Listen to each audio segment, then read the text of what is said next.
Radio Pays, en partenariat avec Aldis, vous propose le Zoom. Aldis, l'énergie aux couleurs de la Guyane.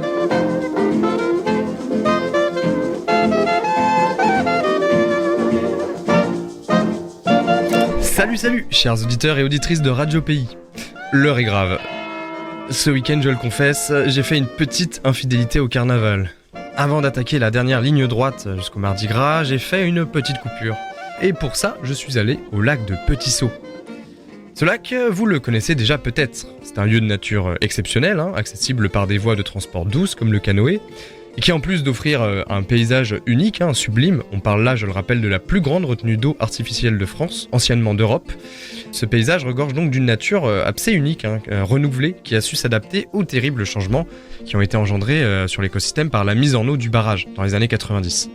C'est au milieu de ce nouvel équilibre naturel que j'ai décidé d'aller poser mes valises, loin de tout. Après quelques heures de coups de pagaie dans l'eau, j'ai tiré mon embarcation sur une terre et j'ai sorti mon sac et une touque pour m'installer sur une minuscule île que je connais bien. Cet îlot, je l'ai d'ailleurs renommé Île Pipi. Pourquoi ? Je vous assure qu'il y a de très bonnes raisons. À l'époque de sa découverte, nous étions passés a priori après un animal qui avait dû marquer son territoire, un jet assez odorant, en hauteur, peut-être un singe, peut-être même un félin, avait-on dit. Bon, j'ai jamais vérifié, mais ce week-end, sur la rive de mon camp, c'est autre chose que j'ai remarqué. Un petit monticule marron blanchâtre avec des bouts d'os, de dents et plein de poils. Mais qu'est-ce que c'est que cette matière ? C'est de la merde ? Ni une ni deux, j'ai pas perdu de temps, j'ai pris une photo, j'ai chopé un Tupperware dans mon sac, j'ai enlevé le couac qu'il y avait dedans, je l'ai nettoyé à fond pour qu'il soit bien stérile, bien propre, vide de parasites, j'y ai fait rouler les déjections. Et dès que possible, je suis reparti sur Cayenne après un petit arrêt à Kourou. Pourquoi à Kourou ? Eh bien parce qu'il y a des chercheurs qui s'y intéressent, et c'est justement notre problématique du jour. Pourquoi s'intéresser au caca de jaguar en Guyane ? Cette petite aventure, cette petite récolte, c'est pas un cas unique. Depuis quelques années, environ 400 prélèvements similaires de fesses ont été ramenés à l'UMR Ecofog, sur Kourou. Pourquoi ? Reprenons. En 2017, suite à des discussions avec des éleveurs aux alentours de la base du Centre Spatial Guyanais, l'Office français pour la biodiversité, l'OFB, s'est mis en quête de différentes solutions pour étudier la présence des félins en Guyane. En effet, de nombreux propriétaires, aux alentours du CSG, accusent les félins d'attaques sur leur bétail, des félins qui, selon eux, profiteraient de la grande aire protégée que représente le CSG pour se cacher et se mettre à l'abri des chasseurs. L'objectif de l'OFB, donc, est alors de vérifier ces informations, et au passage de tenter d'accroître nos connaissances sur le nombre de félins présents sur le CSG. C'est là que Niklas Tisklinde, notre intervenant du jour, entre en scène. Chercheur pour l'UMR Ecofog, ce généticien qui travaille également sur l'étude de l'évolution des arbres, on l'a vu récemment, accepte donc avec son équipe de récupérer 250 crottes collectées aux alentours ou directement sur le site du CSG. Le but, c'est de les analyser avec le matériel du centre de recherche avec plusieurs objectifs. Vérifier le contenu des fesses afin de faire un bilan de l'alimentation des félins, relever l'ADN pour identifier clairement l'espèce de l'animal qui a fait le fesses, et enfin même essayer de rechercher des liens de parenté entre les différents individus. Il faut combiner toutes ces données ensemble, il faut combiner ce qui est fait ailleurs, ce qui est fait avec les colliers GPS, ce qui est fait avec les pièces photos, il faut combiner toutes ces informations ensemble pour savoir en fait quelle est notre situation locale, pour pouvoir faire des suggestions adaptées à notre situation locale. Et oui, parce que les félins du coin, c'est rarement des inconnus entre eux, ils sont plus ou moins tous de la même famille. Les conclusions de tout ça, c'est qu'aucun félin du CSG n'avait dans ses selles des restes d'animaux domestiques. En revanche, il y en avait bien dans des fesses d'animaux qui ont déféqué proches des fermes, indiquant qu'il y avait effectivement des attaques, mais que donc si le CSG effectivement peut servir de zone de respiration naturelle, c'était pas une planque depuis laquelle des animaux faisaient des allers-retours pour aller prendre du gibier. Tout au plus, les attaques ont dû être perpétrées par des animaux de passage.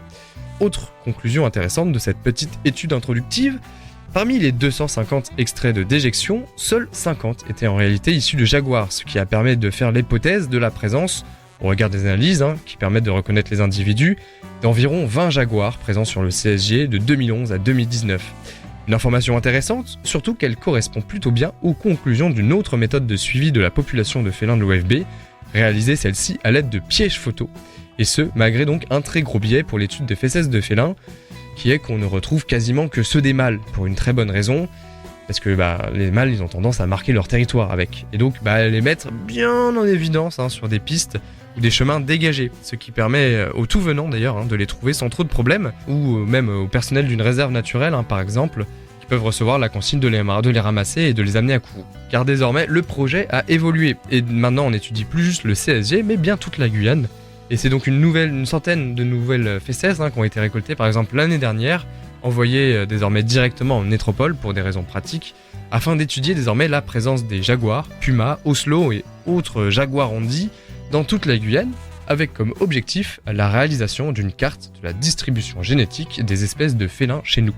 Et donc je parlais des réserves naturelles et de leurs équipes, et effectivement c'est là qu'une bonne coordination entre les acteurs de l'environnement et le monde scientifique est profitable à tous, car en contribuant à l'échantillonnage scientifique, ce qui permet d'améliorer la recherche, les réserves naturelles peuvent également améliorer leur connaissance de leur propre territoire. Par exemple, la réserve des Grands Matouris nous a fourni beaucoup de fesses, ce qui est très bien. D'autres zones, c'est un peu moins fréquent. Mais quand on aura fait toutes les analyses, ça sera très intéressant de relier en fait, les données génétiques de différents points. Et je pense que même pour les réserves, ça sera super intéressant pour eux de dire tiens, on a un jaguar qui était ici, mais qu'on a trouvé aussi son caca à 200 km d'ici. En fait, c'est le fils d'un jaguar qui était repéré au centre spatial. Cependant, il convient de nuancer un peu les bienfaits de l'étude de nos félins. Les limites existent en effet. La première, on ne peut pas toujours définir précisément l'identité d'un individu ou détailler son dernier repas à partir de ses selles. La raison, c'est que en fait, ça va dépendre justement de l'état de ces selles au moment de la collecte et le temps qui s'est écoulé jusqu'aux analyses.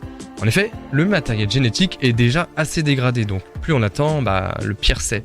L'idéal serait plutôt de pouvoir analyser des poils, ou encore mieux du sang. Mais bon, alors, déjà c'est dur à attraper des fesses, alors des poils, c'est encore pire. Surtout que il y a une autre très bonne raison au-delà de la dangerosité, c'est juste que c'est interdit. Même Niklas n'est pas autorisé à se déplacer avec des parties d'un animal protégé. Non, pour pouvoir suivre la présence et le déplacement d'individus, il faut avoir beaucoup de fesses collectées à plusieurs endroits. On pourrait aussi avoir recours à l'étude de photographie, par exemple celle prise par des pièges photos sur des réserves qu'on a déjà évoquées, qui donnent de bons aperçus des tâches des jaguars. Parce que les jaguars, on n'a pas d'empreinte digitale, mais par contre à la place on a un pelage qui fourmille de détails. On peut les identifier grâce à ça. Autre possibilité, poser des trackers GPS pour avoir une idée de la capacité de déplacement de ces animaux.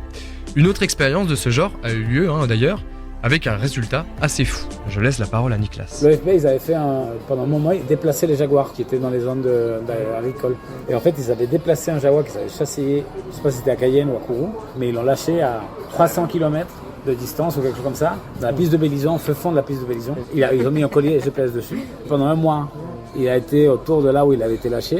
Et après un mois, il a fait une ligne droite jusqu'à là où il avait été chassé. Ouais. Une ligne droite.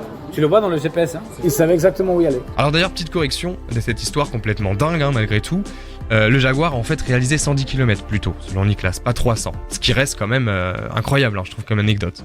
Enfin, les fesses, s'ils nous donnent des informations de présence d'un individu à un temps donné, contrairement aux caméras, ça ne nous donne pas d'indication sur la temporalité du passage de l'animal. Est-ce qu'il est venu le jour, la nuit ?